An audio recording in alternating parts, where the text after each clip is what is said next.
রেস্টুরেন্টের স্টাইলের এই মজার চাউমিনের রেসিপিটাই আজকে শেয়ার করব, যার জন্য সবার প্রথমে লাগবে কিছু সবজি।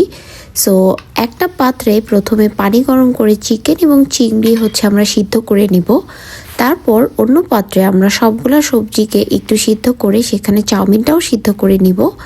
সব কিছু যখন সিদ্ধ হয়ে আসবে তারপর আমরা চাউমিনের জন্য একটা স্পেশাল সস বানাবো, যেখানে আমরা দিব soya sauce, fish sauce, chilli sauce, ketchup এবং সব কিছু একসাথে মিক্স করে সেখানে একটু চিনি দিয়ে সসের এই মিশ্রণটাকে খুব ভালো করে আপনাকে মিক্স করে নিতে হবে। যখন এটা হয়ে যাবে তখন আমরা একটা প্যানে তেল গরম করতে দিব। সেখানে আমরা সবার আগে দিয়ে দিব কিছু গার্লিক এবং সেটাকে কিছুক্ষণ সটে করার পর সেখানে অ্যাড করে নিব ডিম। এরপর সেই স্পেশাল সসটা আমরা দিয়ে দিব। তারপর সেটা আমরা কিছুক্ষণ আরও সটে করব এবং মোটামুটি যখন হয়ে আসবে সেখানে আমাদের সেই সিদ্ধ করা চাউমিন এবং সবজিগুলা যেটা আমরা আগে করে রেখেছি সেটা অ্যাড করে দিব।